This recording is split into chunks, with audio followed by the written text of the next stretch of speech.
लेकिन प्रयोजन क्या था? घर साफ करना नहीं ना, प्रयोजन तो उस मित्र के आ जाना था, उसके दर्शन देने के।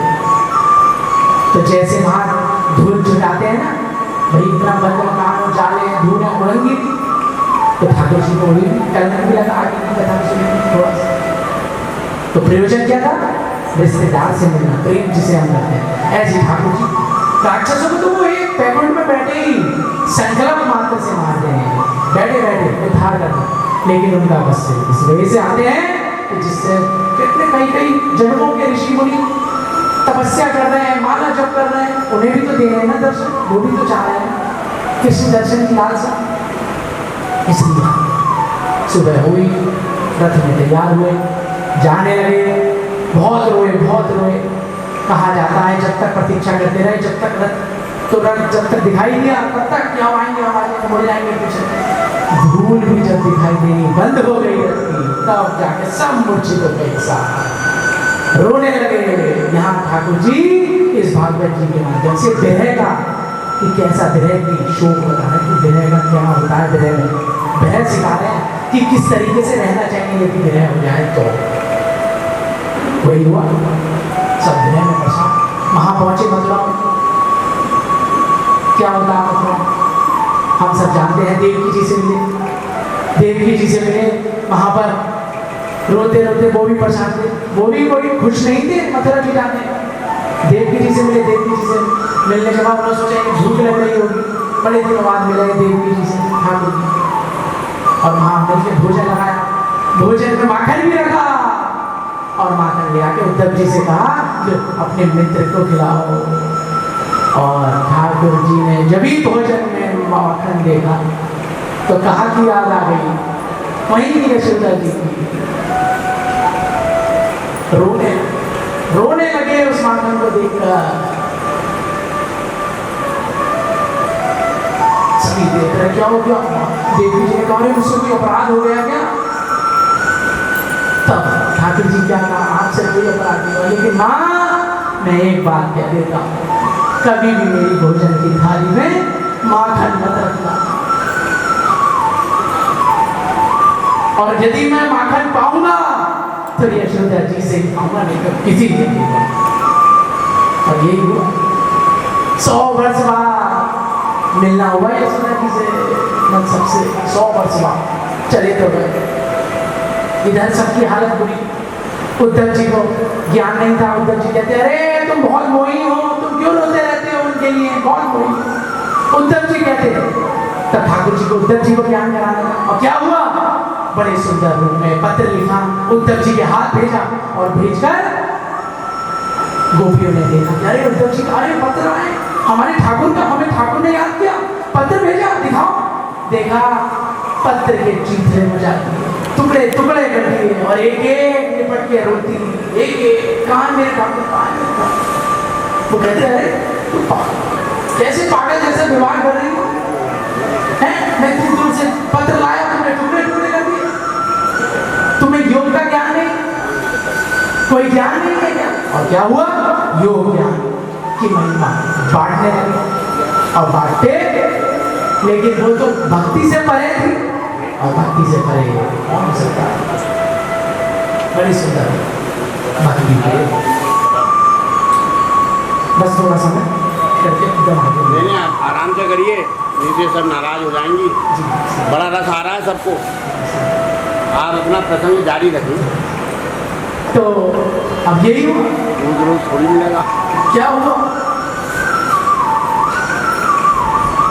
उन्होंने कहा अरे उद्धव तुम हमें योग ज्ञान का सिखाते हो, बात सिखाते हो कि योग करो, तुम्हें एक ज्वाला दिखाई देगी, एक अष्टांग योग, मतलब कौन कौन से हमें बहुत समझाते हो, कहा जाता है जब वह समझे तो किससे समझे, श्री राधा रानी से। उन्होंने कहा यदि मुझे भी भीख मांगते कि बरसाने वाली, मुझे भीख में भक्ति प्रदान कर।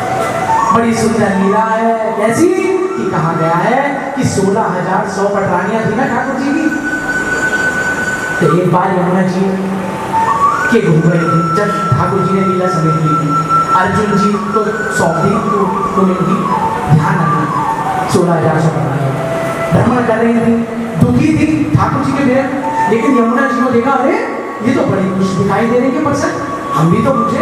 जाकर पूछा क्यों? तो उन्होंने कहा मैंने भागवत जी, मैंने ठाकुर जी की लीला सुनने की है, मैं उनमें ही खोई रहती हूँ, उससे मेरी पसंद है। उन्होंने कहा हमें भी सुना।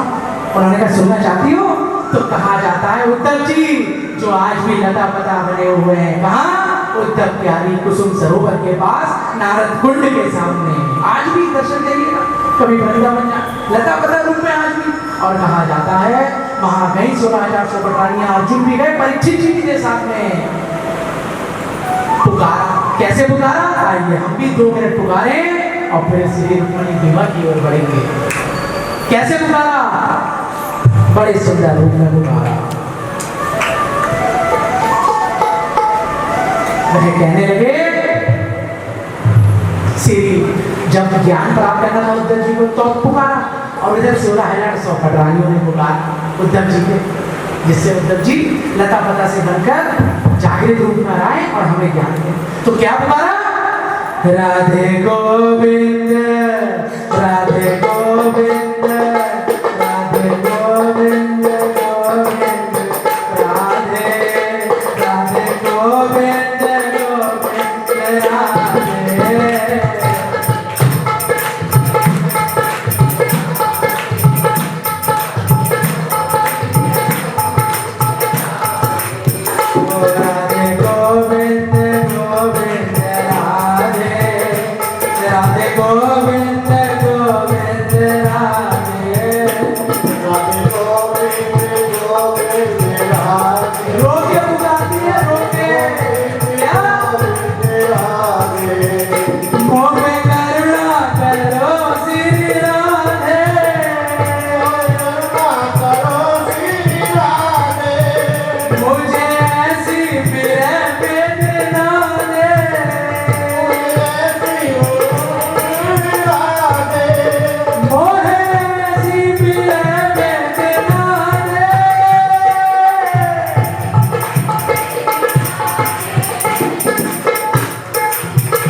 हटा दे, नित्य माया का पर्दा हटा दे, धन्यवाद की छवि दिखला दे, नित्य जोरी झलक दिखा दे, रसना नाम रस में बना दे, रसना नाम रस में बना दे, यो बना दे कि फिर ना टका दे, रसना नाम रस में बना दे, यो बना दे कि फिर ना लगा दे, यो बना दे कि फिर ना लगा दे, राधे गोविंद, राधे गोविंद, राधे गोविंद गोविंद राधे, राधे गोविंद गोविंद राधे, राधे गोविंद गोविंद राधे, राधे गोविंद गोविंद राधे, राधे गोविंद गोविंद राधे, राधे गोविंद गोविंद राधे, राधे गोविंद गोविंद राधे, मेरे क्षमा करो अपराधे, क्षमा करो अपराधे, राधे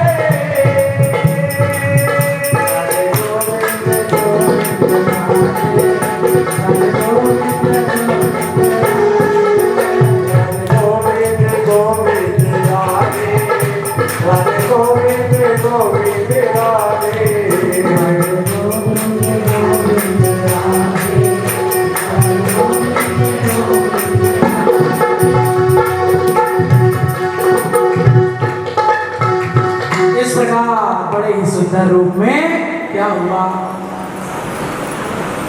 इधर तो श्री उद्धव जी प्रकट होकर 16,100 पटानियों को और अर्जुन जी के साथ बलराम जी भी थे, सब थे, लेकिन कहा गया हस्तिनापुर में परीक्षित जी को कोई कार्य लग गया और वे वहां चले गए, कहा गया मुझे सुनने को नहीं मिलेगी।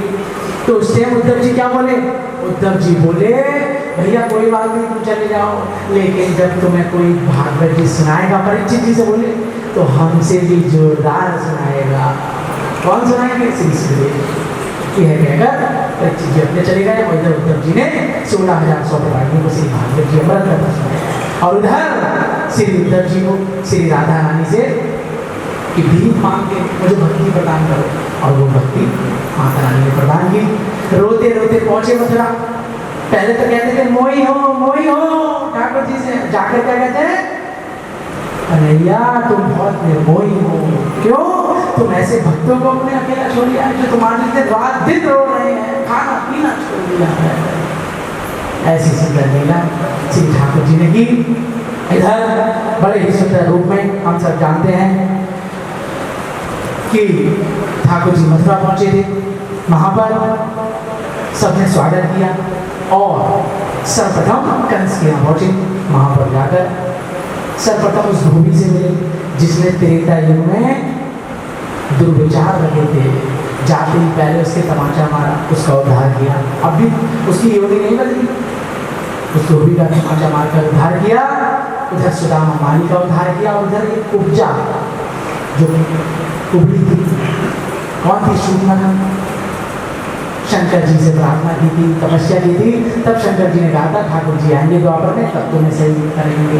वही हुआ, गए और क्या कहते हैं, अरे ओ सुंदरी, कुबड़े पूरे उसके ताने का, उन्होंने कहा अरे मुझे कौन सुंदरी बोला, अरे मैं तुम्हें कह रहा हूँ वो सुंदरी, और कहकर बड़े सुंदर रूप में कहा, उसकी धोड़ी पे हाथ रखा और पैर, अपना पैर उसके पैरों पर रखा और सीधा निकला, उसका कोट जो कुबड़ था दूर करा, कहने लगी आओ प्रभु, कहने लगी कल मैं कुछ कार्य के लिए जिस आया हूँ वो कार्य निकालो।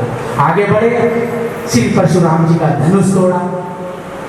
जब ही कंस को पता लग गया, अरे भैया मारने वाला जो इसे तोड़ देगा वो कंस का वध कर देगा। कंस समझ गया आ गया मेरा काम। क्या हुआ, राज्य में गए उसके कंस के, और वहाँ चारों मुष्टिका, हाथी भी छोड़ा गया, हाथी को सूंड घुमा कर फेंका, चारों मुष्टिका से मजे हुआ, युद्ध हुआ। और कहा गया एक को तो चित कर दिया बलदाऊ जी ने और एक को ठाकुर जी ने।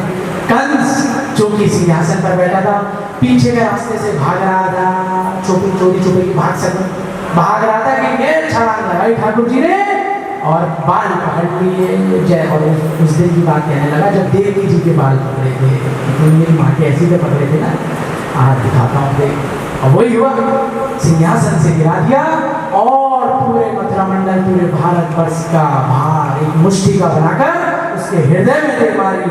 और मथुरावासी भी थोड़े खुश थे कि ठाकुर जी आए।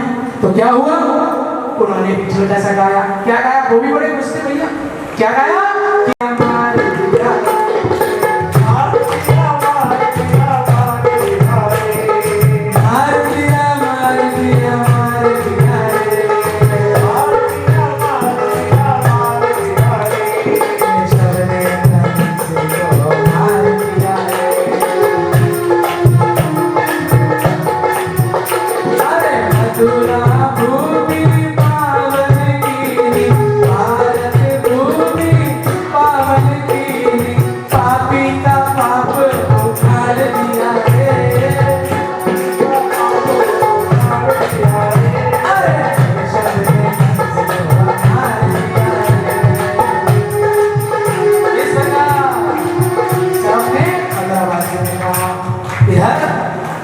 कंस की पत्नी भी थी, जो उनकी पत्नी थी जरासंध की जो बेटी थी, अस्ति और प्राप्ति। अस्ति यानी धन तो है और प्राप्ति और आ जाए। धन अपने संतुष्ट है, लेकिन ये जिज्ञासा रहती है अस्ति प्राप्ति का अर्थ यह है कि धन तो है और आ जाए। तो ये हम ठाकुर जी आ गए, ठाकुर जी आ गए, समझ लो साहब कुछ नहीं बचेगा। इस प्रकार आगे बढ़े, आगे हम सब जानते हैं, क्योंकि राक्षसों का क्या नाम लेना, ठाकुर जी का नाम ले जाएगा, तो उन्हें तो बस ऐसे ही निपटा दो। जरासंध को मारा, शिशुपाल को मारा, दंत वक्र को मारा और काली यमन को मारा। बहुत से मारे राक्षस और मार गए बड़े सुंदर रूप में। कहाँ गए, सबको नीला को समेट कर श्री द्वारिका में गए।